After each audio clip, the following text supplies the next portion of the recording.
सम्माननीय अध्यक्ष जी, मैं आज पहलगांव में निर्दोष यात्रियों की नृशंस हत्या पाकिस्तानी आतंकवादियों के द्वारा जो की गई और उसके जवाब में देश के प्रधानमंत्री जी ने दृढ़ इच्छा शक्ति का परिचय कराते हुए ऑपरेशन सिंदूर की सेना को परमिशन दी और हमारे वीर जवानों ने सटीकता बहादुरी के साथ पाक स्थित आतंकवादी अड्डों को चूर चूर करने का काम किया। वो घटना पर जो बहस हो रही है, इसमें हिस्सा लेने के लिए मैं खड़ा हुआ हूं। माननीय अध्यक्ष जी, सबसे पहले पहलगांव में जो नृशंस हत्या की गई निर्दोष नागरिकों की, धर्म पूछकर उनको मारा गया, इनके परिवार के सामने मारा गया और बड़ी बर्बरता के साथ ये हत्याएं की गई। इसकी मैं घोर निंदा करता हूं और जो मारे गए हैं इनके परिजनों के साथ अत्यंत हृदय की गहराइयों से मैं संवेदना भी व्यक्त करना चाहता हूं। ऑपरेशन सिंदूर के जवाब में पाकिस्तान के हमारे नागरिक ठिकानों पर गोलीबारी की, इसमें भी कुछ नागरिक हताहत हुए, गुरुद्वारा भी टूटा, मंदिर भी टूटा। जो भी नागरिक उसमें घायल हुए हैं और जो हताहत हुए हैं, वो सभी के प्रति मैं पूरे सदन की ओर से गहरी संवेदना व्यक्त करना चाहता हूं।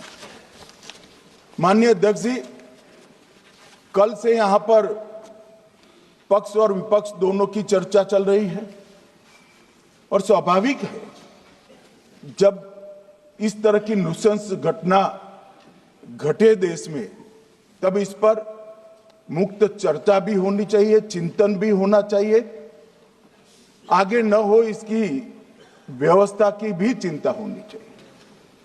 माननीय अध्यक्ष जी, मैं विषय पर आने से पहले आपके माध्यम से सदन को और सदन के माध्यम से पूरे देश को ऑपरेशन महादेव जो कल एक हुआ है, इसकी जानकारी देना चाहता हूं। माननीय अध्यक्ष जी, कल ऑपरेशन महादेव में सुलेमान उर्फे फैजल जट, अफगान और जिब्रान, 3 आतंकवादी सेना, सीआरपीएफ और जम्मू कश्मीर पुलिस के संयुक्त अभियान में ऑपरेशन महादेव में मारे गए। और माननीय अध्यक्ष जी,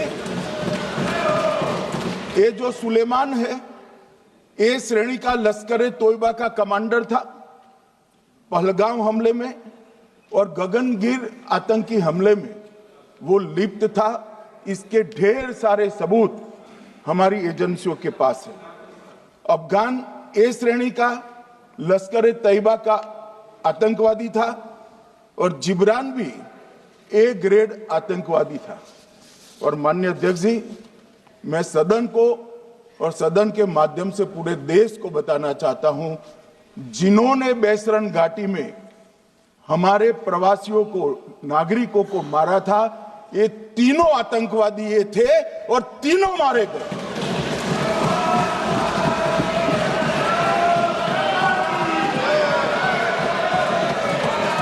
और मान्यवर, मैं आज इस सदन के माध्यम से सेना के पैरा 4, सीआरपीएफ के सारे जवान जो अभियान में शामिल थे और जम्मू कश्मीर पुलिस के जो जवान थे, वो सभी को सदन और पूरे देश की ओर से बहुत बहुत साधुवाद देना चाहता हूं। माननीय अध्यक्ष जी, मैं इस ऑपरेशन महादेव के बारे में थोड़ा डिटेल में बताना चाहूंगा। ऑपरेशन महादेव की शुरुआत 22 मई 2025 को, एक प्रकार से तो जिस दिन हत्या हुई थी उसी दिन रात को 22 मई 2025 को हुई। जिस दिन हत्या हुई थी उसी दिन रात को एक सुरक्षा मीटिंग की गई थी जम्मू कश्मीर में। ये पूछ रहे थे, कोई गए नहीं, सिर्फ राहुल गांधी गए। अब आपकी आंख कौन से चश्मे से देख रही है मुझे मालूम नहीं। माननीय अध्यक्ष जी, 1 बजे हमला हुआ, मैं 5:30 बजे श्रीनगर में उतर चुका था। माननीय अध्यक्ष जी, अरे सुनो सुनो, मैं बताता हूँ ना 22 में, सुनो ना प्लीज, धैर्य रखकर सुनो, हमने आपको नहीं टोका है, सुनना पड़ेगा भाई, ऐसे नहीं चलेगा। माननीय अध्यक्ष जी, नहीं, पर बैठे बैठे मत बोलिए आप भी। माननीय अध्यक्ष जी, 23 अप्रैल को टिप्पणी मत करिए। एक सुरक्षा मीटिंग की गई। सभी सुरक्षा बल, सेना, CRPF, BSF, Jammu Kashmir police, और सबसे पहले उसमें निर्णय किया गया कि जो नृशंस हत्यारे हैं वो देश छोड़कर पाकिस्तान भाग न पाए, इसकी हमने पुख्ता व्यवस्था की और भागने नहीं। 22 मई को आईबी के पास एक ह्यूमन इंटेल आई और एक क्षेत्र के अंदर, दाची गांव क्षेत्र के अंदर आतंकवादियों की उपस्थिति की सूचना मिली। आईबी और सेना द्वारा दाचीकाम क्षेत्र में अल्ट्रा सिग्नल कैप्चर करने के लिए जो इंस्ट्रूमेंट हमारी एजेंसियों ने बनाए हैं, इसके द्वारा इस सूचना को पुख्ता करने के लिए मई से 22 जुलाई तक लगातार प्रयास किए गए। ठंड में ऊंचाइयों पर हमारे सेना के अधिकारी पैदल इनके सिग्नल प्राप्त करने के लिए घूमते रहे, आईबी के अफसर भी घूमते रहे, सीआरपीएफ भी घूमती रही, और मान्यवर 22 जुलाई को हमें सफलता मिली। सेंसर्स के माध्यम से आतंकवादी होने की पुष्टि मिल गई।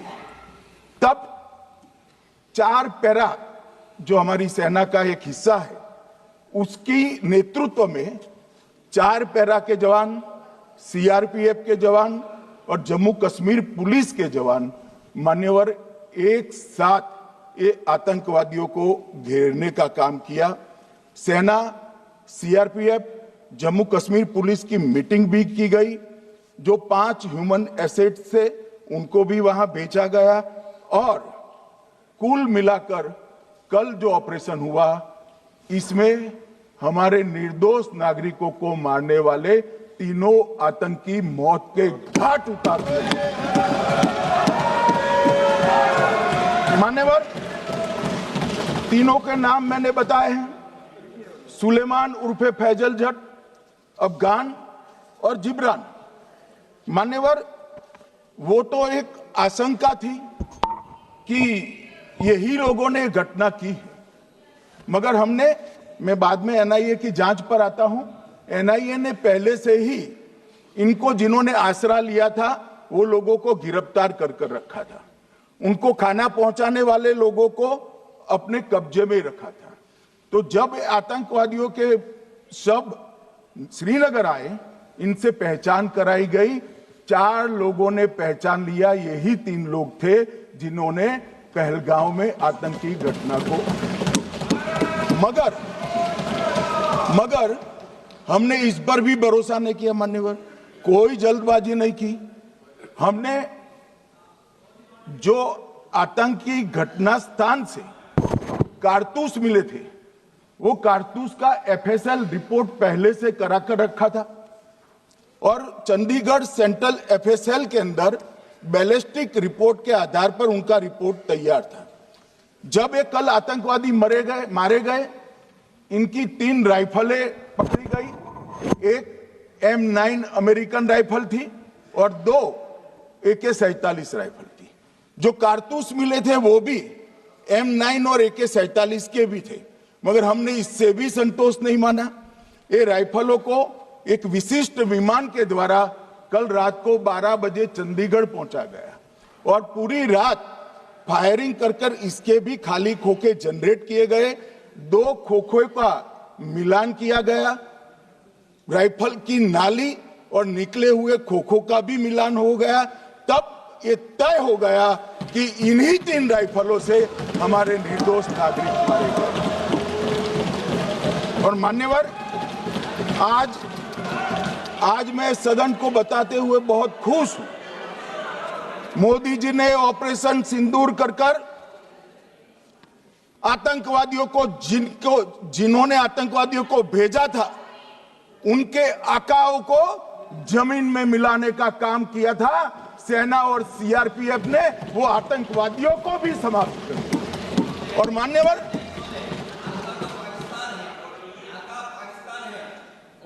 कौन पाकिस्तान से आपकी बात होती है क्या?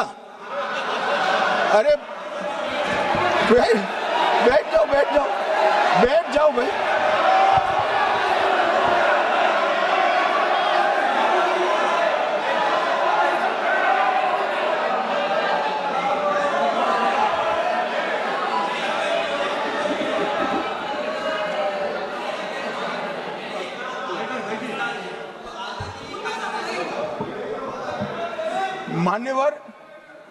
मान्यवर, मैं बताता हूं कैसे इनके आका मारे गए, वो भी नाम के साथ बताता हूं, जगह के साथ बताता हूं, घंटे, मिनट और सेकंड के साथ बताता हूं। मान्यवर, मैं तो अपेक्षा करता था कि जब ये सूचना सुनेंगे पक्ष विपक्ष में खुशी की लहर दौड़ जाएगी, मगर ये स्याही पड़ गई इनके चेहरे। क्या है मान्यवर, किस तरह की पॉलिटिक्स? भाई आतंकवादी मारे गए, आपको इसका भी आनंद नहीं है?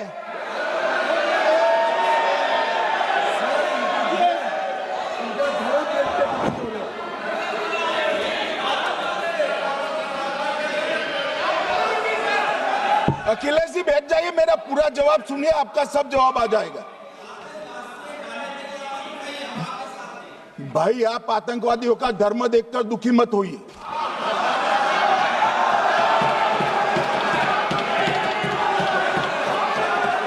अखिलेश बैठ जाइए यार।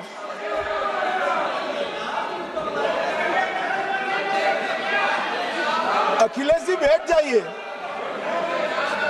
मान्यवर, किसी को संशय रखने की जरूरत नहीं है। बैलिस्टिक रिपोर्ट मेरे पास है, मेरे हाथ में है और 6 वैज्ञानिकों ने इसको क्रॉस चेक किया है। सुबह 4:46 पर फोन पर मुझे 6 ने वीडियो फोन पर कहा है कि 100% वही गोलियां हैं जो वहां चलाई। मान्यवर, ये हमारे देश की सेना, CRPF और जम्मू कश्मीर पुलिस, ये तीनों का एक साझा बहुत बड़ा कामयाबी है, जिस पर 140 करोड़ को नाज होना चाहिए, देश की जनता को नाज। मान्यवर, मैं तो गया था वहां पर जब ये घटना हुई। दूसरे दिन इनके परिजनों को मिला था। 6 दिन की शादी वाली बच्ची विधवा होकर मेरे सामने खड़ी थी। आज तक मैं वो दृश्य नहीं भूल सकता। मगर आज सारे परिजनों को मैं कहना चाहता हूं कि मोदी जी ने ऑपरेशन सिंदूर से भेजने वालों को भी मारा और हमारे सुरक्षा बलों ने जिनको भेजा था उनको भी मारा और एक ऐसा सबक सिखाया है कि आने वाले कई दिनों तक कोई ऐसी हिम्मत नहीं कर पाएगा। मान्यवर, मैं थोड़ा NIA की जांच के बारे में भी बताना चाहूंगा। मान्यवर, जिस दिन लश्कर-ए-तोयबा ने और इसके आउटफिट TRF ने इसकी जिम्मेदारी ली, उसी दिन हमने तय कर लिया था कि ये जांच NIA को सौंप दी जाएगी, क्योंकि NIA आतंकवाद के केसों की जांच के लिए, वैज्ञानिक तरीके से जांच करने के लिए और सजा कराने के लिए महारत हासिल की हुई विश्व मान्य एजेंसी है, जिसका सजा कराने का दर 96% से ज्यादा है। मान्यवर, हमने तुरंत ही इसकी जांच NIA को दे दी। हमने पूरी व्यवस्था की, सेना, BSF, CRPF और जम्मू कश्मीर पुलिस ने कि ये लोग देश छोड़कर भाग न जाए। और मान्यवर, इसकी जांच की शुरुआत हुई। एक थकाने वाली बहुत लंबी जांच हुई है। जांच के दौरान मृतक के परिजन जो साथ में थे, उनको सभी को चर्चा किए गया। पर्यटकों, खच्चर वालों, पोनी वालों, फोटोग्राफर, कर्मचारियों, विभिन्न दुकान में काम करने वाले लोगों, कुल मिलाकर 1055 लोगों की लंबी 3000 घंटे से ज्यादा पूछताछ इंफॉर्मेशन के लिए की गई और इस सबको वीडियो पर रिकॉर्ड कर दिया गया। और बाद में इसके आधार पर स्केच बनाया गया और ढूंढते 22/6/25 को एक बशीर की पहचान की गई और परवेज की पहचान की गई, जिन्होंने आतंकवादी घटना के अगले दिन आतंकवादियों को शरण दी थी। उनको अपने ढोक में रखा था। वो दोनों को गिरफ्तार कर लिया गया। अब वो हमारी कस्टडी में है। दोनों गिरफ्तार अपराधियों ने खुलासा किया कि 21/4/25 की रात को 8 बजे 3 आतंकवादी बेसरण से लगभग 2 किलोमीटर दूर स्थित परवेज ढोक में आए थे। आतंकवादियों के पास AK-47 और M9 कार्बाइन थी। जो 2 आतंकवादियों ने काली पोशाक पहनी थी और एक ने छद्म वेश किया था। खाना खाया, चाय पी और ढोक से निकलते वक्त कुछ खाना, नमक, मिर्च और मसाले लेकर वो चले गए। मान्यवर, उस वक्त हमने जिन खोखो को रिकवर किया था, इसको हमने चंडीगढ़ FSL में टेस्टिंग के लिए भेज दिया। और जब चंडीगढ़ FSL में टेस्टिंग के लिए भेजा गया तो वही राइफल से एप्को आतंकी हमला हुआ था, वो भी निश्चित हुआ। तो आज इसके साथ साथ दूसरे एप्को आतंकी हत्या को अंजाम देने वाले आतंकियों का भी इसके साथ ही समाप्ति हुई है, उनको मार दिया गया है। मान्यवर, और इसके बाद में स्केच बनाया गया। गिरफ्तार किए गए दोनों आरोपियों की माता जो थी, इन्होंने ये तीनों आतंकियों के मृतदेहों को पहचान लिया है। दोनों आतंकवादी घटना में साथ लेने वाले उनके साथियों ने भी पहचान लिया है। और अब उसकी FSL की पुष्टि भी आज सुबह 4 बजे हो गई थी। अब मैं जांच का पूरा ब्यौरा बताना चाहता हूं। मान्यवर, ये हमले में 3 पाकिस्तानी आतंकवादी थे। हमले में 2 AK-47 और 1 M9 कार्बाइन का प्रयोग किया गया था। और अब जो पकड़े गए हैं, इसके सुलेमान के कारण एप्को का मामला भी आज रिजॉल्व हो रहा है और आतंकवादियों को पनाह देने वाले 2 स्थानीय लोगों को भी इस केस में पकड़ लिया गया है। अब मान्यवर, कल पूछते थे कहां से आए, कहां गए, किसकी जिम्मेदारी है। भाई, जिम्मेदारी हमारी ही है। हम सरकार में हैं, हमारी ही जिम्मेदारी है। मगर मैं पूछता हूं, जब आप सरकार में थे तब क्या क्या हुआ था, इसकी जिम्मेदारी किसकी थी और क्यों निर्वहन नहीं किया, वो भी बाद में पूछूंगा। जरा धीरज से सुनना। मगर मान्यवर, मुझे एक बड़ा दुख हुआ। कल इस देश के पूर्व गृह मंत्री चिदंबरम जी ने सवाल उठाया कि क्या प्रूफ है कि ये आतंकवादी पाकिस्तान से आए। और मान्यवर, कब उठाया? जब संसद में चर्चा होने वाली थी। क्या कहना चाहते हैं चिदंबरम साहब? किसको बचाना चाहते हैं? पाकिस्तान को बचाकर आपको क्या मिलेगा? वो ये कह रहे हैं कि और क्या है, मत जवाब दो।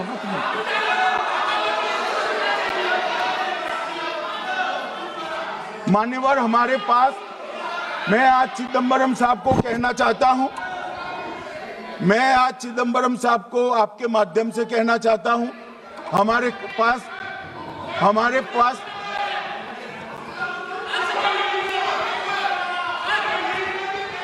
मान्यवर, हमारे पास प्रूफ है, वो भी मैं सदन के सामने रखना चाहता हूं कि तीनों पाकिस्तानी थे। 3 में से 2 के पाकिस्तान के वोटर नंबर भी आज हमारे पास उपलब्ध है।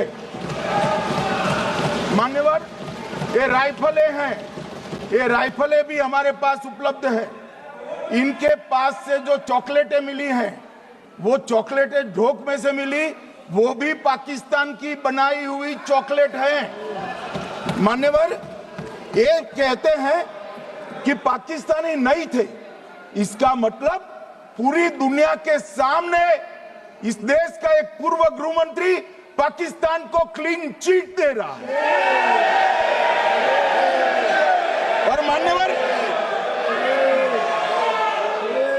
और मान्यवर, वो पाकिस्तानी आतंकवादी नहीं थे, ऐसा बोलकर श्री चिदंबरम अगर पाकिस्तानी आतंकवादी नहीं थे तो पाकिस्तान पर हमला क्यों किया, वो भी सवाल खड़ा कर रहे हैं।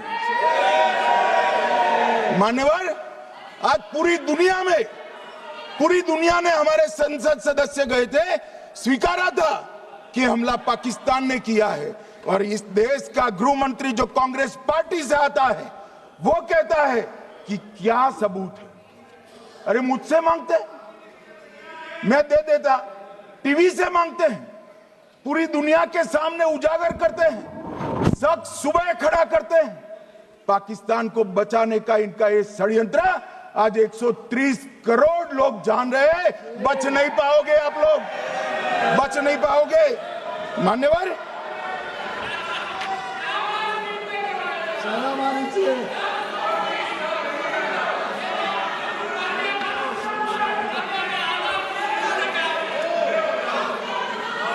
मान्यवर,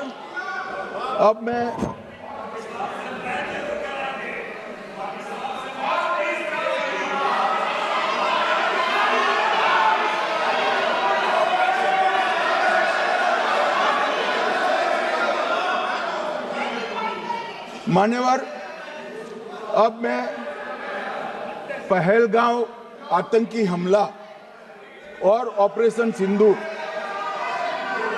ये दोनों घटनाक्रम के लिए मान्यवर ये अभी से थक जाते हैं।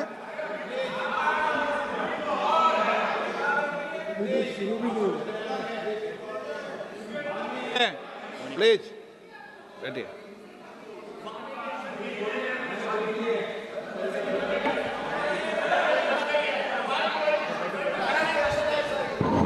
मान्यवर, मैं आपके माध्यम से कहना चाहता हूं, थोड़ा धैर्य रखे भैया, अभी तो शुरू हुआ है, अभी तो शुरू हुआ है। मान्यवर, मैं पहलगांव आतंकी हमला और ऑपरेशन सिंदूर के बारे में पूरा घटनाक्रम बताना चाहता हूं। कल ढेर सारे सवाल उठाए। वैसे तो मुझे लगता था कि कल रक्षा मंत्री जी के भाषण के बाद शायद कांग्रेस पार्टी सपोर्ट में भाषण देना शुरू करेगी और अगर थोड़ी बहुत जनता की इच्छा की परख होती तो वो ही करते, मगर नहीं करा, क्योंकि रक्षा मंत्री जी ने बहुत बारीकी से ऑपरेशन सिंदूर की सफलता, इसकी जरूरियात, इसकी प्रासंगिकता और इसके परिणाम, इसके बारे में बहुत अच्छे तरीके से सदन के माध्यम से पूरी देश की जनता के सामने रखा जाए। मगर फिर भी उन्होंने बहुत सारे सवाल किए, अब सवाल किए हैं तो मुझे जवाब देना भी पड़ेगा, उनको सुनना भी पड़ेगा। मान्यवर, मैं पूरा घटनाक्रम बताना चाहता हूं। मान्यवर, 22 अप्रैल को पहलगांव में आतंकवादी हमला हुआ। इसमें 26 लोग मारे गए, 25 भारतीय और 1 नेपाली नागरिक। हमने उसी वक्त मैं श्रीनगर जाने के लिए निकल गया। रात को ही सुरक्षा बलों की मीटिंग कर ये भाग न पाए इसकी व्यवस्था की। माननीय मोदी जी ने 23 और 30 अप्रैल को सीसीएस की मीटिंग चेयर की। ये कह रहे हैं, मैं आज बताना चाहता हूं कि सीसीएस की 23 अप्रैल की मीटिंग में क्या हुआ। सबसे पहला कांग्रेस पार्टी का ब्लंडर था सिंधु जल संधि, इसको स्थगित करने का काम नरेंद्र मोदी जी ने किया। हमने अटारी के माध्यम से एकीकृत जांच चौकी जो चलती थी उसको बंद कर दिया। पाकिस्तानी नागरिकों के सार्क वीजा को सस्पेंड कर सभी को वापस पाकिस्तान भेजने का काम किया। पाकिस्तान स्थित उच्चायोग ने रक्षा, सैन्य, नौसेना के सलाहकारों को अवांछनीय व्यक्ति घोषित किया, संख्या को 55 से घटाकर 30 किया और सीसीएस ने ये संकल्प लिया कि जहां पर भी ये आतंकवादी छुपे हैं उनको और उनकी ट्रेनिंग करने वाले अड्डों को सेना, पुलिस, सीआरपीएफ, बीएसएफ उचित जवाब देगी। मान्यवर, जिस तारीख को ये हुआ उसी दिन ये निर्णय हो चुका। मान्यवर, इसके बाद में कल गोगाई जी कहते थे मोदी जी 24 को पहलगाम जाने की जगह बिहार गए। सुनो यार। मान्यवर, मोदी जी जब ये पहलगाम घटना हुई यहां नहीं थे, विदेश में थे। आने के बाद तुरंत सीसीएस बैठक की और मोदी जी जिस दिन बिहार गए उस दिन पहलगाम में कुछ नहीं, कोई नहीं था, सिर्फ राहुल गांधी थे। सारे लोग चले गए थे, सारे लोग वहां से अपने अपने ठिकाने पर चले गए थे। मगर इन्होंने एक बात कही, उस पर मेरी आपत्ति है। मान्यवर, उन्होंने कहा 24 अप्रैल को चुनावी भाषण किया। मान्यवर, देश का नेतृत्व करने वाले देश के प्रधानमंत्री की फर्ज होती है कि देश की संप्रभुता पर, देश के नागरिकों पर अगर ऐसा जघन्य हमला होता है तो जनता की भावनाओं के अनुरूप जवाब देना चाहिए। मान्यवर, मैं आज आपकी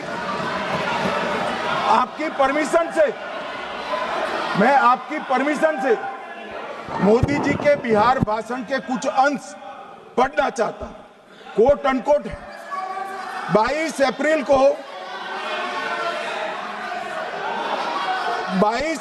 को पहलगाम का यह हमला केवल निहत्थे पर्यटकों पर नहीं बल्कि पूरे भारत की आत्मा पर एक दुस्साहसपूर्ण प्रहार है। आतंकवाद के प्रति दृढ़ और कड़ा रुख, आतंकियों और इसके हमले की साजिश रखने वालों की कल्पना से भी बढ़कर उनको सजा दी जाए। मान्यवर, महत्वपूर्ण है आतंकियों और इसकी साजिश रचने वाले दोनों को। आतंकियों की बची खुची जमीन भी मिट्टी में मिलाने का समय आ गया है। 140 करोड़ भारतीय इस बात के लिए एकजुट है कि आतंक के आकाओं की कमर तोड़ दी जाएगी। भारत हरेक आतंकवादी और उनके समर्थकों की पहचान करेगा, उनका पता लगाएगा और उन्हें दंडित करेगा। आतंकवाद कभी भी भारत की आत्मा नहीं तोड़ पाएगा। न्याय सुनिश्चित करने का मैं हर संभव प्रयास करूंगा। अनकोट। अब इसमें किसी को चुनावी भाषण दिखाई पड़ता है तो उसकी समझ शक्ति पर बहुत सारे सवालिया निशान लग जाते हैं। ये चुनावी भाषण नहीं है। आतंकवाद के खिलाफ लड़ने का 140 करोड़ भारतीयों का प्रतिघोष है जो मोदी जी ने वहां दिया। इनको चुनावी भाषण दिखाई पड़ता है, जैसे चश्मे होते हैं ऐसी ही दृष्टि होती है। मान्यवर, इसके बाद 30 अप्रैल को मान्यवर 30 अप्रैल को सीसीएस की बैठक हुई, पहले 23 को हुई थी। उसमें सशस्त्र बलों को पूर्ण ऑपरेशन की फ्रीडम दे दी गई। प्रधानमंत्री मोदी जी ने सीसीएस की उपस्थिति में रक्षा मंत्री, एनएसए और सेनाओं के प्रमुख के साथ बैठकर पूर्ण ऑपरेशनल फ्रीडम देने का काम किया और इसके बाद ये ऑपरेशन सिंदूर हुआ।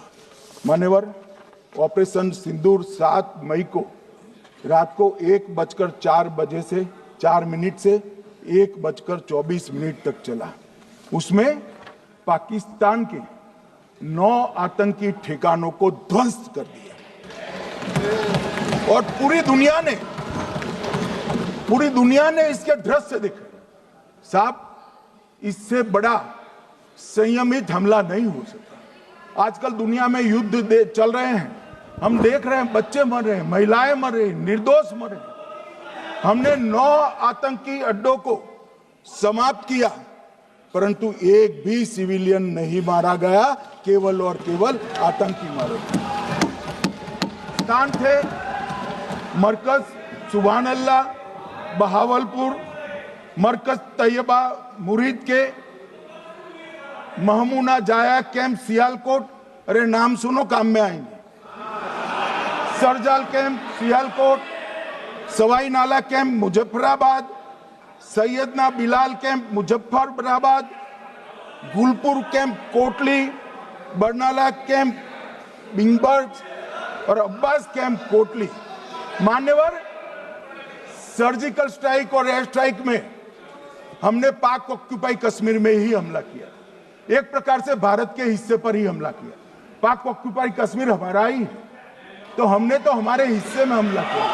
मगर इस बार 100 किलोमीटर अंदर घुसकर पाकिस्तान की भूमि पर आतंकवादियों को तबाह करने का काम। और मान्यवर, ये आतंकी के ठिकानों पर हमला हुआ, इसमें मारा कौन गया? हाफिज मोहम्मद जमील जैसे मोहम्मद के प्रमुख मौलाना मसूद अजहर के बहनोई, मुदस्सर खादियान मरकज तैयबा मुरीद का प्रमुख, याकूब मलिक जेएम पदाधिकारी, मोहम्मद हमसा जमील जेएम ऑपरेटिव, मोहम्मद यूसुफ अजहर गंभीर रूप से घायल था, फिर मारा गया। जैसे मोहम्मद का आमिर मोहम्मद हसन खान गंभीर रूप से घायल था, फिर मारा गया। जेएम ऑपरेटिव मोहम्मद हसन गंभीर रूप से घायल हुआ। अब्दुल मलिक, खालिद अबू अक्स और नोएम मलिक, इनका कोई पता ठिकाना नहीं। और मान्यवर, ये पूछते थे मुझे कल कि पहलगांव के दोषी कहां गए, वो पहलगांव के दोषी कहां गए? ये जो मैंने, अरे सुनो ना यार, ये जो 10 मैंने नाम पढ़े हैं, इसमें से 8 ये चिदंबरम एंड कंपनी के समय में आतंकवादी घटना घटाने वाले लोगों को नरेंद्र मोदी जी ने मारा। ये हमें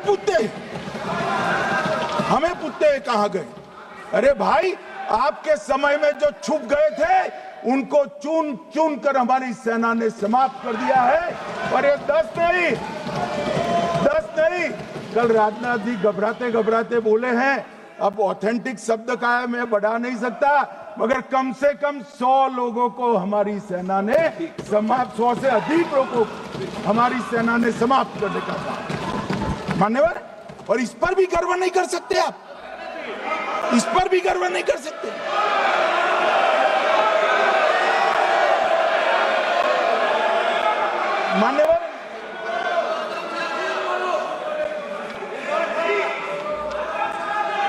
मान्यवर 7 मई को 1:26 पर 22 मिनट पर ये हमारा काम समाप्त हो गया।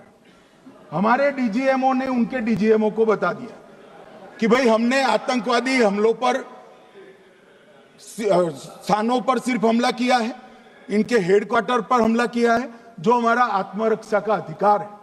पूरी दुनिया इसको एक्नॉलेज करती है। ऐसा नहीं हो सकता है मनमोहन सिंह के समय की तरह कि वो आकर मारेंगे और हम चुपचाप बैठे रहेंगे और जाकर चर्चा करेंगे। ये नरेंद्र मोदी सरकार, ऐसा नहीं हो सकता। डोजियर भेजते रहेंगे। मान्यवर, उरी में हमला हुआ, हमने सर्जिकल स्ट्राइक किया।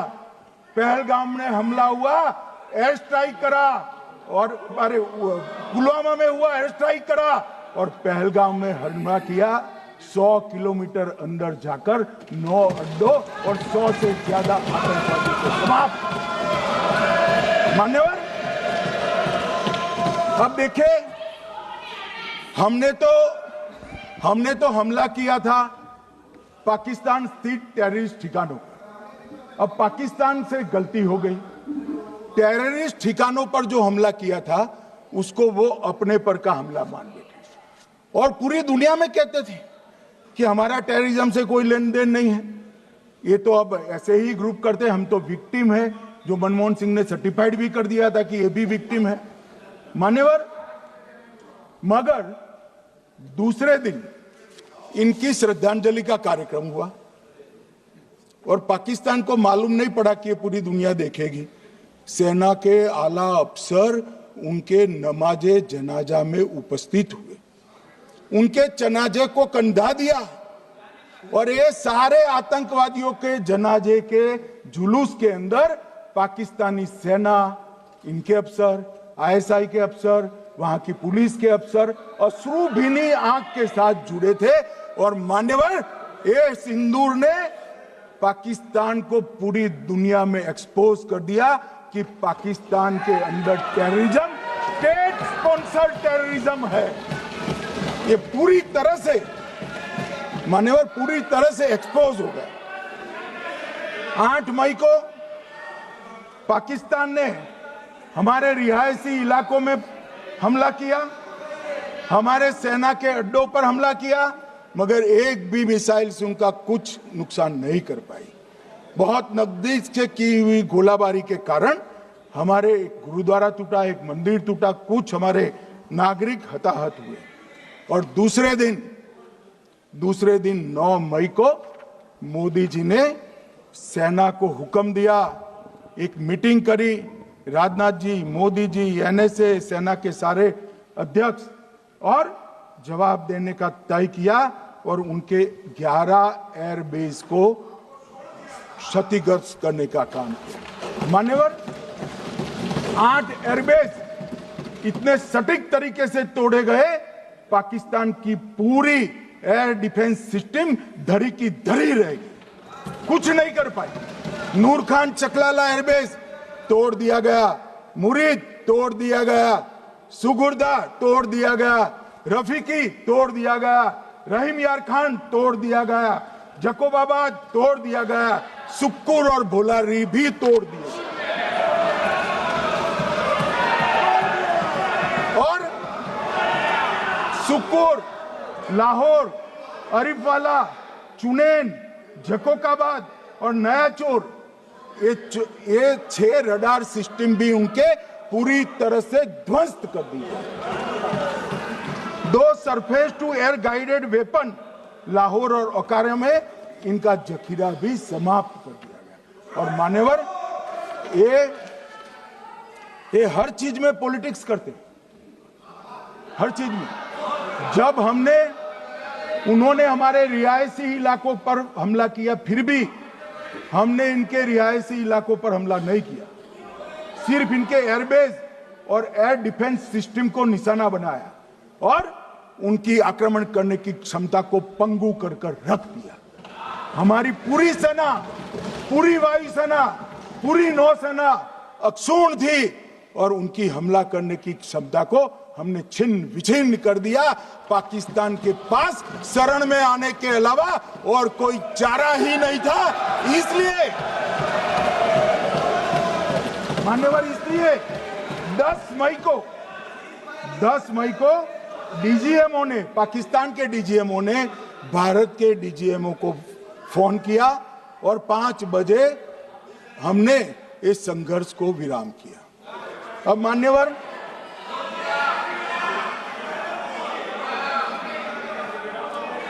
ये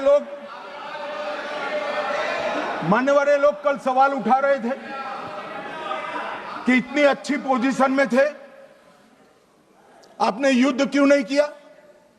युद्ध के कई परिणाम होते हैं मान्यवर, करना न करना वो सोचकर करना पड़ता है।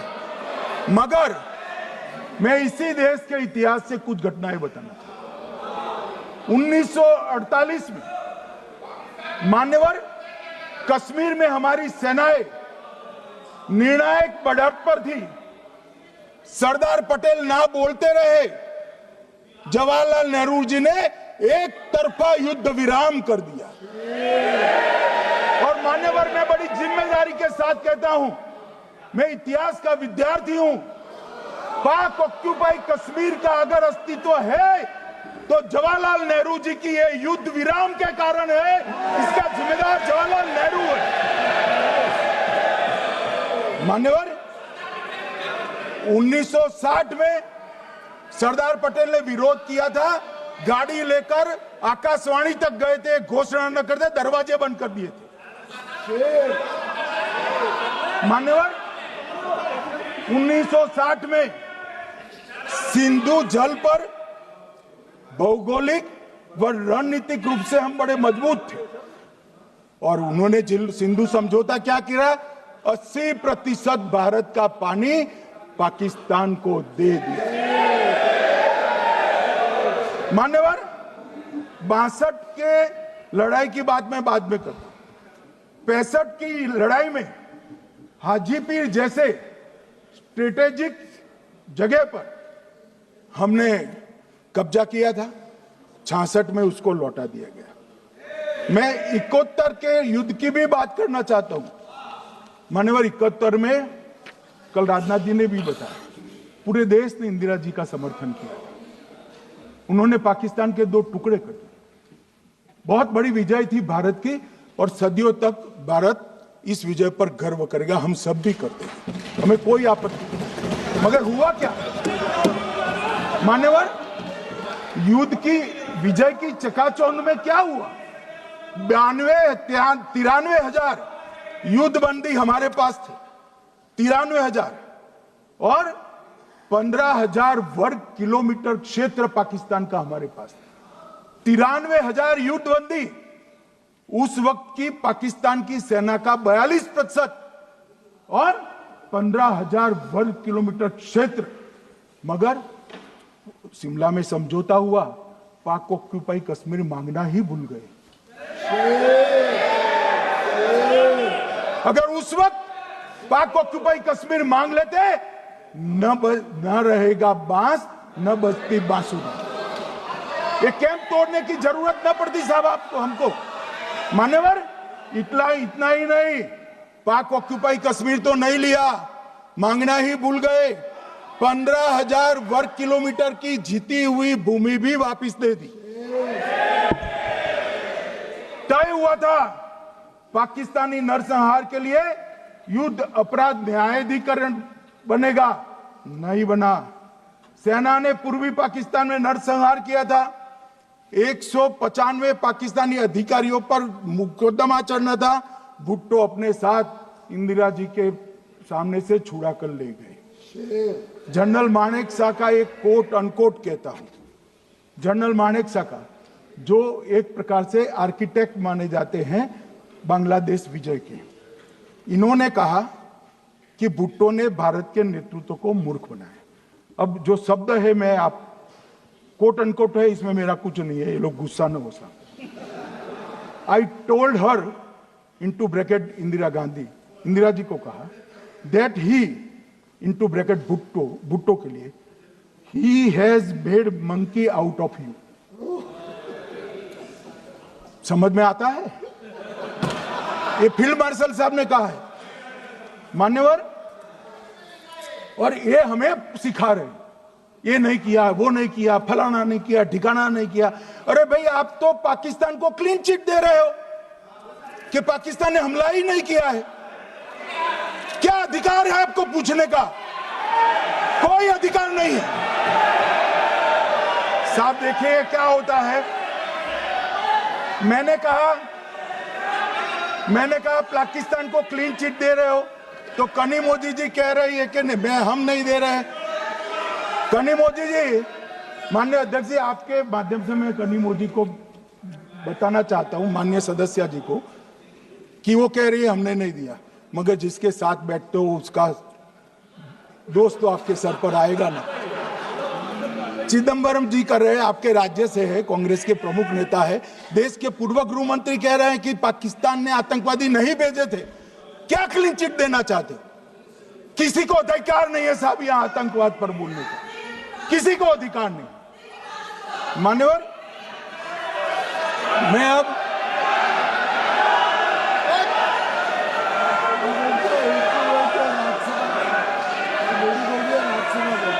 मान्यवर, मैं उनको बताना चाहता हूं, अभी आधा भी नहीं हुआ है, जरा सुनो।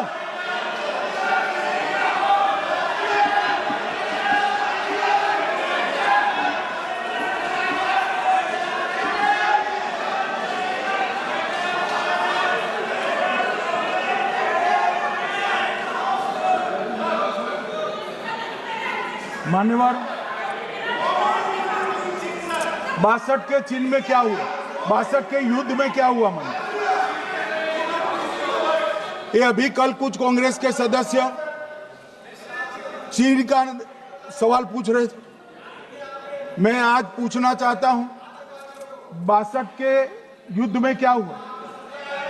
38,000 वर्ग मीटर, पूरा सदन ध्यान से सुने, 38,000 वर्ग मीटर अक्साई चीन का हिस्सा चीन को दे दिया गया। और वर्ग किलोमीटर ही बोला, वर्ग किलोमीटर। और मान्यवर, ऐसी ही चर्चा उस वक्त सदन में हुई। मैं तो बड़ी गंभीरता से जवाब दे रहा हूं, मुझे बोलने नहीं देते। जवाहरलाल नेहरू जी ने क्या कहा? वहां घास का एक तिनका भी नहीं उगता है, वो जगह को क्या करे? तो एक संसद सदस्य ने, नेहरू जी का सर मेरे जैसा था, महावीर प्रसाद त्यागी जी ने कहा कि आपके सर पर भी एक बाल नहीं, वो चीन बेच दे क्या? मान्यवर इस तरह से जवाब देते थे, नॉन सीरियस टाइप के जवाब। और कल गोगोई जी बड़ा बड़ा उछल कर बोल रहे थे। अरे गोगोई जी, आपको मालूम है उन्होंने चीन के बारे में, आसाम के बारे में क्या क्या था? आसाम को आकाशवाणी पर बाय बाय कह दिया था। रिकॉर्डिंग है, रिकॉर्डिंग है।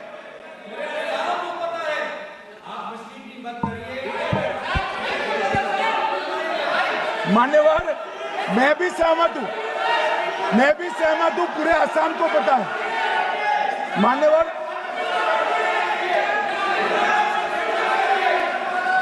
मान्यवर,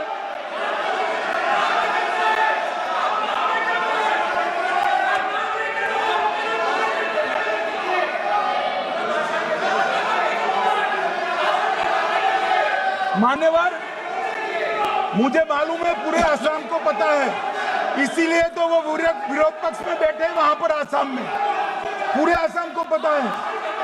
और मान्यवर,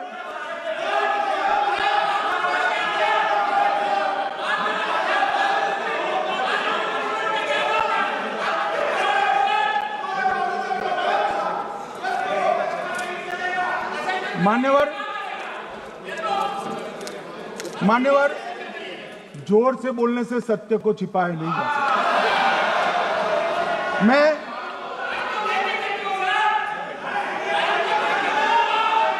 मान्यवर, मैं selected works of Jawaharlal Nehru series volume 29 पृष्ठ 231 पर से एक जवाहरलाल नेहरू जी के पत्र को कोट करना चाहता हूं। अनौपचारिक रूप से संयुक्त राज्य अमेरिका ने ये सुझाव दिया कि चीन को संयुक्त राष्ट्र में तो ले लिया जाए, मगर सुरक्षा परिषद को नहीं। सुरक्षा परिषद में भारत को लेना चाहिए। ये अमेरिका का प्रस्ताव था। नेहरू जी ने कहा हम इसे स्वीकार नहीं करते क्योंकि इससे चीन के साथ हमारे संबंध खराब होंगे और चीन जैसे महान देश को बुरा लगेगा।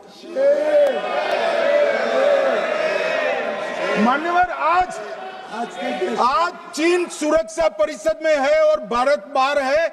मोदी जी प्रयास करें अंदर ले जाने का। इसका कारण जवाहरलाल नेहरू का ये स्टैंड है।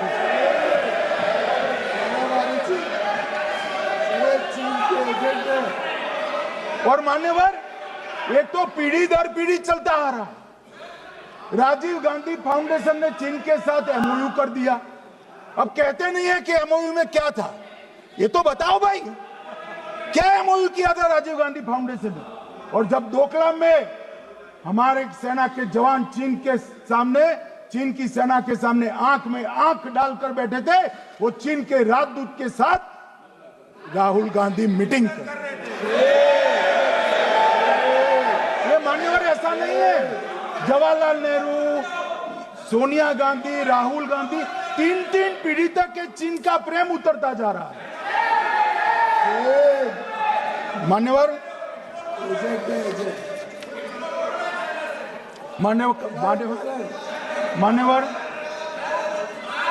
मैं अभी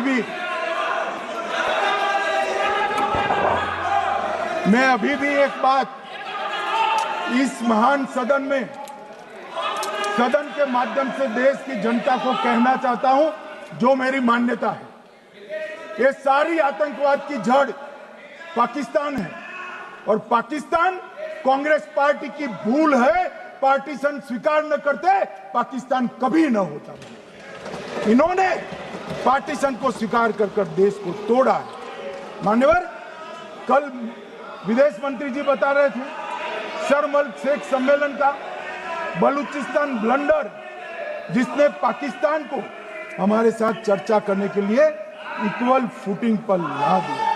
मान्यवर, अब ये टेररिज्म की बात करते हैं। मैं इसमें भी पूरे देश की जनता को टेररिज्म की विगत 20 साल की स्थिति से अवगत कराना चाहता हूं। मान्यवर, अटल जी की सरकार थी। 2002 में टेररिज्म को समाप्त करने के लिए अटल जी की सरकार, एनडीए की सरकार, भाजपा सरकार पोटा का कानून लेकर आई। मान्यवर, मैं सदन को याद कराना चाहता हूं, पोटा कानून का विरोध किसने किया था? किसने किया? कांग्रेस पार्टी ने किया। हमारे पास बहुमत नहीं था राज्यसभा में।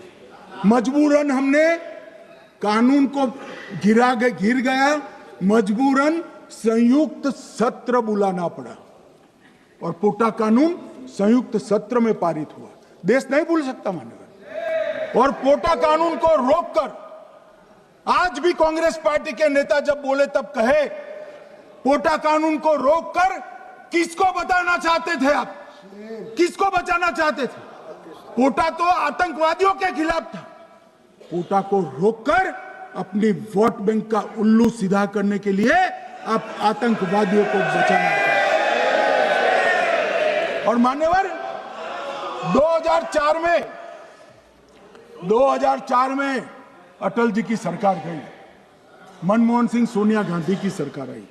आते ही पहला काम क्या किया मान्यवर? पहली ही कैबिनेट में पोटा कानून को रद्द कर दिया। मैं फिर से पूछता हूं, किसके फायदे के लिए कांग्रेस पार्टी ने पोटा कानून रद्द किया?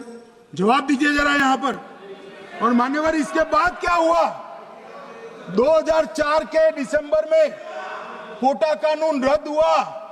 2005 में अयोध्या में रामलल्ला के टेंट पर हमला हुआ, आतंकवादी मारे गए।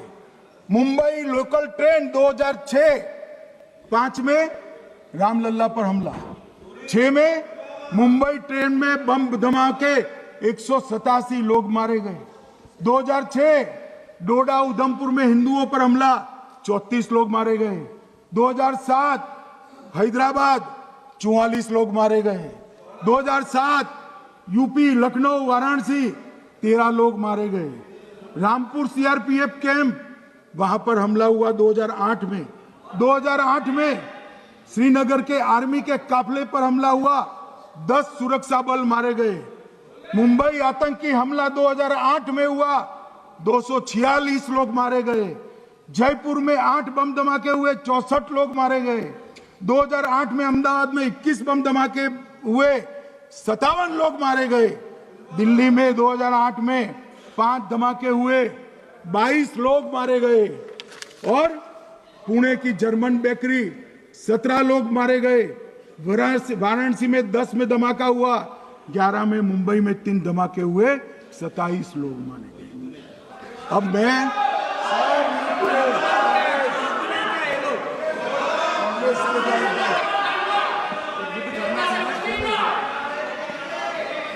मान्यवर आतंकवाद के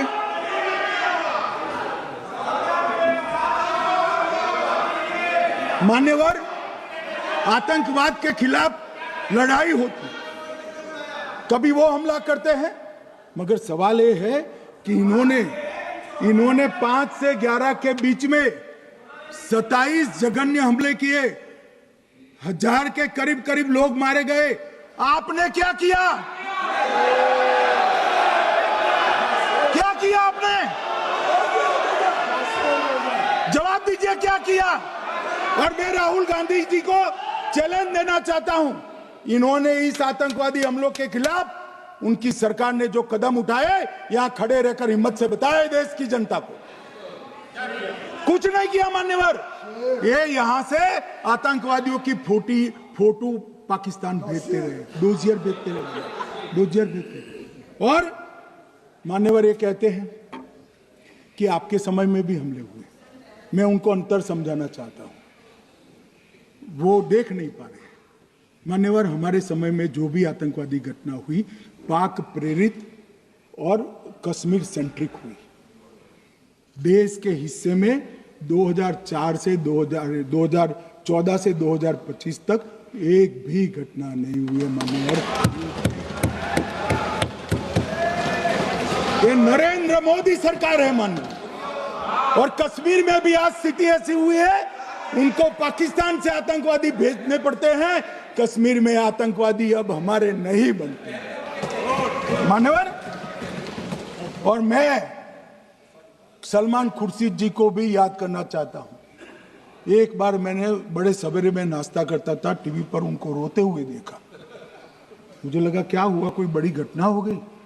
तो रोते रोते वो श्रीमती सोनिया गांधी के घर से बाहर आ गए कि बाटला हाउस की घटना देखकर सोनिया जी फूट फूट कर रो पड़ी। अरे रोना था तो शहीद मोहन शर्मा के लिए रोते, बाटला हाउस के आतंकवादियों के लिए रोना आता है। और मान्यवर ये हमें पूछते हैं कि आपने क्या किया।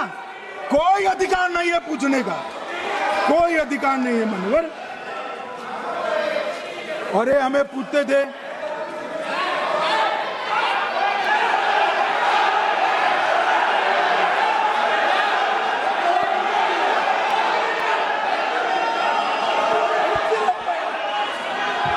मान्यवर, अभी 25% बाकी।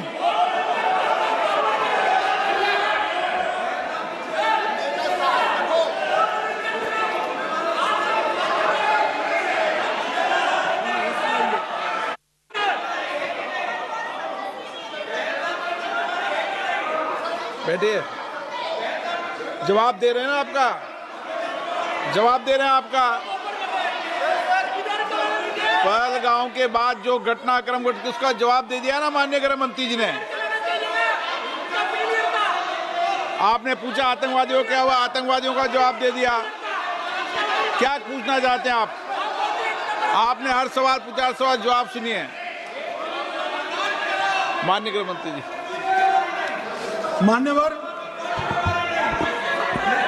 मान्यवर इन लोगों को कल ऐसा था कि ये जो बहसरन के गुनहगार है वो पाकिस्तान भाग गए, तो बड़े आवाज से पूछते थे भाग गए भाग गए भाग गए, गृह मंत्री क्या करता है, जिम्मेदारी ले। हमारी तो सेना ने ठोक दिया, सीआरपीएफ ने ठोक दिया मन में। अब मेरा तो जवाब बनना ना देता है ना वो मांगना बनता है, मगर मैं उनको कुछ पूछना चाहता हूं।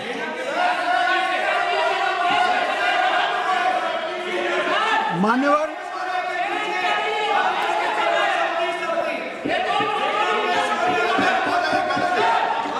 प्लीज, मारेगी तो सेना है ना, सेना अब ऐसे भी मारेगी ना, तो वो भी ये कह रहे हैं सेना और सीआईएसएफ ने मारा।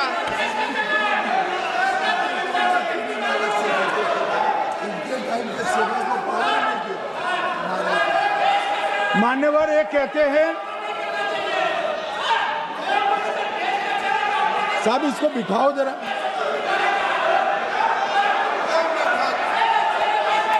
हाँ प्लीज बैठिए बैठिए बैठिए बैठिए बैठिए।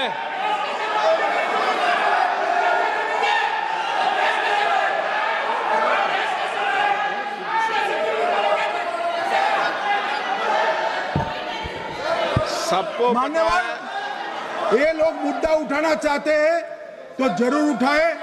मैं आज सुबह ही सलमान खुर्शीद जी का वो इंटरव्यू मेरे मोबाइल में रिजर्व कर आया हूं। आप जब भी कहोगे ये पूरे टीवी पर बताने के लिए मैं तैयार हूं। सेव कर आया हूं। इनकी इच्छा है तो कल एक समय तय करिए, यहां बता दीजिए चारों टीवी में, और देश की जनता भी देख लो।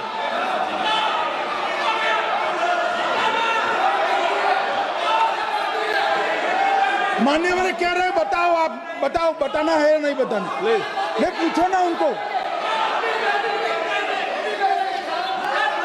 प्लीज प्लीज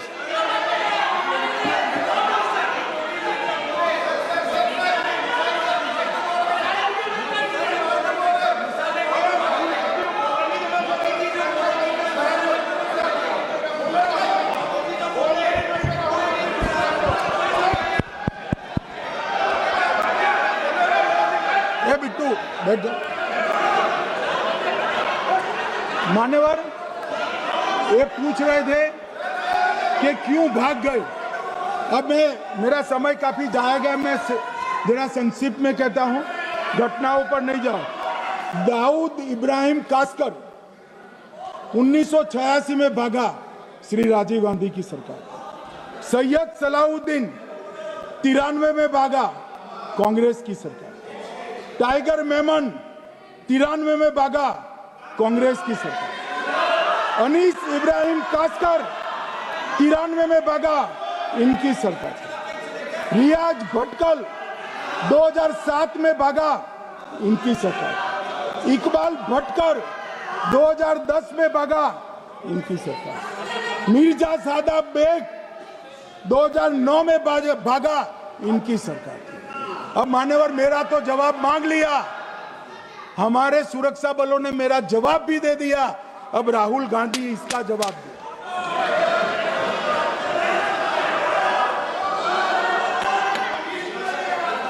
मान्यवर अब मैं कश्मीर के विषय में मैं बात करना चाहता हूं। कल कहते थे कि गृह मंत्री ने भाषण किया था कि 370 की कलम जाएगी तो आतंकवाद कम हो जाएगा। क्या हो मान्यवर, मेरा हिसाब देना बनता है। हम भारतीय जनता पार्टी के कार्यकर्ता हैं, ये नरेंद्र मोदी जी की सरकार है, हम जवाबदेह होते हैं जनता के प्रति, संसद के प्रति और देश के हितों के प्रति। मैं आज देश की जनता के सामने 2004 से 14 और 2015 से 25 10-10 साल का लेखा जोखा रखना चाहता हूं।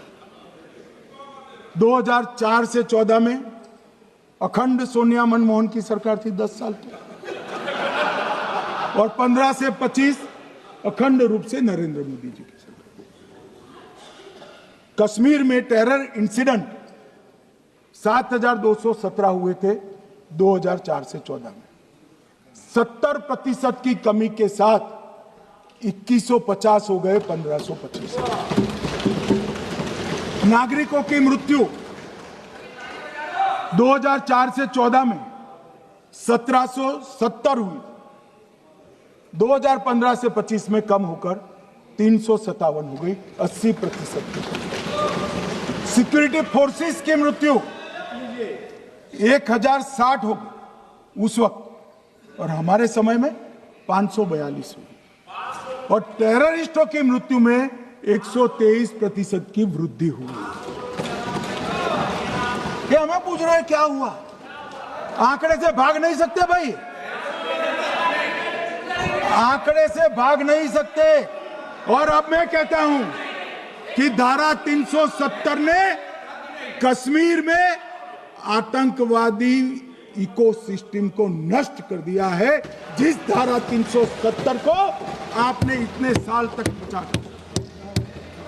हमने जीरो टेरर प्लान बनाया है, एरिया डोमिनेशन प्लान बनाया है, मल्टी लेवल डिप्लॉयमेंट किया है, सुरक्षा जेलें बनाई हैं, 98% ट्रायल अब वीडियो पर हो रहे हैं।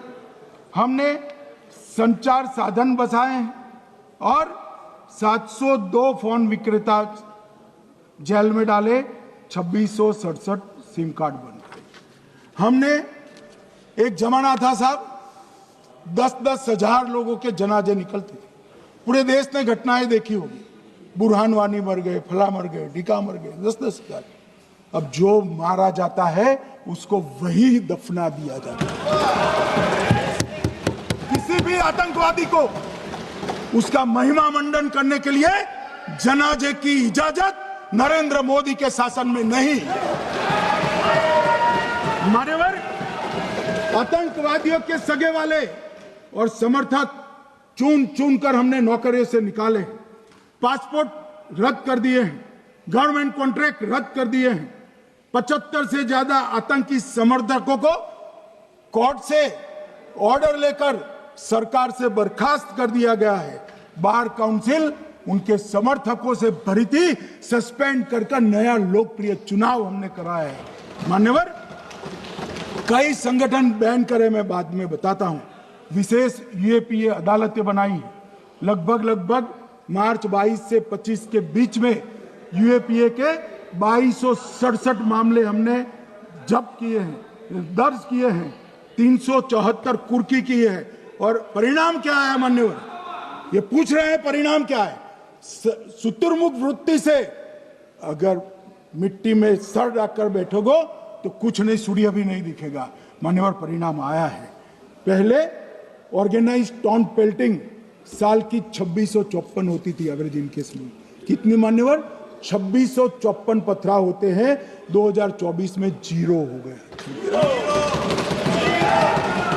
मान्यवर, ऑर्गेनाइज हड़ताल पाकिस्तान से ऐलान करते थे, घाटी बंद रहती थी। पाकिस्तान की भी हिम्मत नहीं है, घाटी में भी हिम्मत नहीं है। इनके समय में साल में 132 दिन घाटी बंद रहती थी, अब ऑर्गेनाइज हड़ताल 3 साल से 0 है। मान्यवर, टाउन पेल्टिंग में नागरिकों की मृत्यु हर साल 112 होती थी, 3 साल से नागरिकों की मृत्यु 0 है। मान्यवर, जख्मी होते थे 6235 लोग टाउन पेल्टिंग में, आज 0।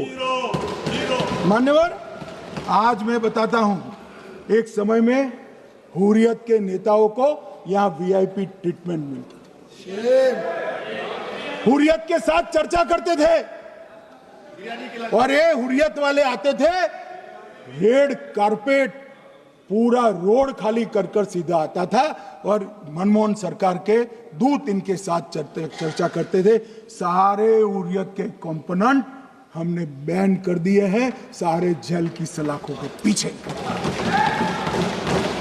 हम कोई हुर्रियत से बात करना नहीं चाहते।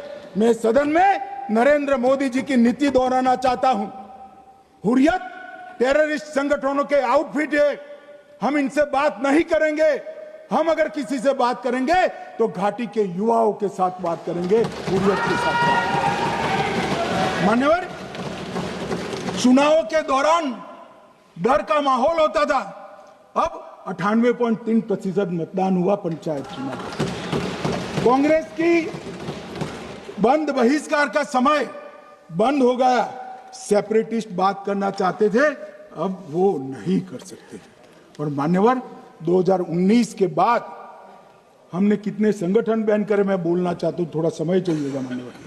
The TRF, people's anti fascist front, Tehreek ul Mujahideen, Jamaat ul Mujahideen Bangladesh Hindustan, Jammu Kashmir Ghaznavi force, Khalistan tiger force, Hizb ut Tahrir, जमाते इस्लामी, जो जमाते इस्लामी ने पूरे पाकिस्तान के अंदर एक प्रकार से अलगाववाद का जहर घोला, वो जमाते इस्लामी आज बंद कर दिया गया। Jammu Kashmir liberation front, Jammu Kashmir democratic freedom party, Muslim league Jammu Kashmir, Tehreek Hurriyat, Muslim conference Sumji गुट, Jammu Kashmir national front, Jammu Kashmir people's freedom league, Jammu Kashmir people's league, Jammu Kashmir Ittehadul Musalman Awami action committee, Sikh for justice और पॉपुलर फ्रंट ऑफ इंडिया को भी हमने बैन किया। और ये शांति ऐसे नहीं हुई है। और ये कहते हैं कि एक भी घुसपैठ नहीं होती है। कभी गए हो आप पाकिस्तान? तो कई बार गए हो गई, आप सीमा पर गए हो? पाकिस्तान तो कई बार गए हो, फिर से बोलता हूं, सीमा पर गए हो, सीमा के माध्यम से पाकिस्तान गए हो। हमारे जवानों की कठिनाई देखो साहब, -43 डिग्री में पहाड़ पर रहकर नदी नालों के बीच में चौकी करते हैं। कोई घुस गया तो क्या हुआ? कोई घुस गया, वो बचेगा नहीं। यहां हम उसको या तो अरेस्ट करेंगे या तो एनकाउंटर में वो मारा जाएगा, बचेगा कोई नहीं। इनको सीमा की भौगोलिक कठिनाइयां मालूम नहीं। वहां मान्यवर कई नदी नाले हैं, वेग से पानी आता है, -46 डिग्री टेम्परेचर है, नीचे सुरंगें बनाते हैं। और ये तो ऐसे कह रहे हैं घुस गए। अरे भाई, आपके मन में तो, आपके समय में तो घुसने की जरूरत ही नहीं थी। आप बुलाते थे वीजा देकर, क्यों घुसेंगे? घुसने की जरूरत ही, जैसे आप पाकिस्तान जाते हो वैसे वो यहां आते। मानवर, अब ये कैसे हमें पूछ सकते हैं? मान्यवर,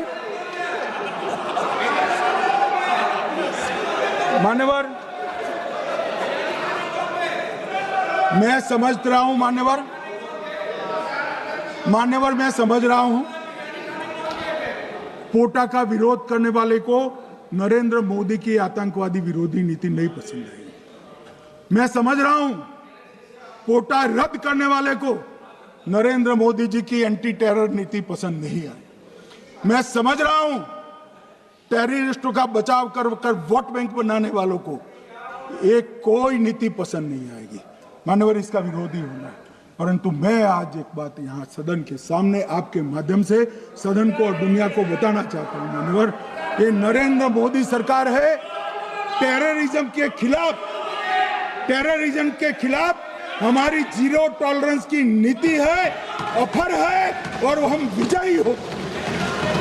और मान्यवर, मैं फिर से अंत में ऑपरेशन महादेव में जुड़े हुए सेना, CRPF और जम्मू कश्मीर पुलिस के सभी जवानों को 2 हाथ जोड़कर प्रणाम कर बहुत बहुत धन्यवाद।